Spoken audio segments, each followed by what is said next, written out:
Magandang umaga mga Convenience PH. Dito nga pala ulit tayo, mga biyahe papuntang North Caloocan, mag-install ng blinds. Kasama ko nga pala ang aking pangatlong anak, si Aling Maliit. Ayaw magpaiwan, gustong sumama talaga.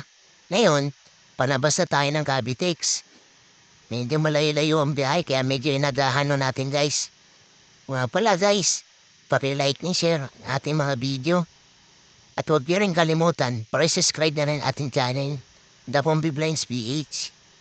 Kaya guys, pakisuportahan na lang po. Maraming salamat sa iyo guys. Ngayon, papunta na ho tayo rin sa North Caloocan.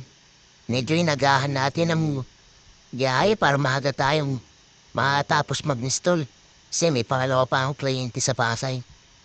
At maya guys, nandun na tayo sa bahay ng kliyente at uumpisa na natin mag-install ng lines. Ang kasama ko nga pala rito, yung aking asawa guys. Madalas siyang tulog guys pag mga biyahe kami. Kasi pulit niya siya dito mabantay ng buwis ko namin. Kaya maya guys, nandito kami sa bahay ng kliyente. Kaya nga pala yung pangatlong anak ko, kain ng kain. Mamaya ikarabit ko na yung bracket at lalagyan ko na ng tox. Para may kapitan na mo. Mabilisan ng best sir. Yan, kinakabit ko na pala.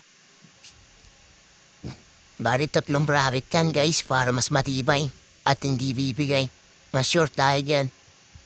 Mas maganda yan guys pagka natapos na at kumpleto na. Yan nga pala si sir. Ni-ari ng banks na nagpakabait sa amin. Bali tinatanggal ko nga pala yung 16 na pinaka-bracket kasi may dati siyang bracket ang tigas eh.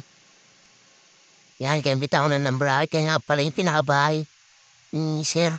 At ito na yung mga tapos na project namin na nagawa. Kaya thank you guys sa panonood guys. Huwag na palimutan like and share. Maraming salamat guys.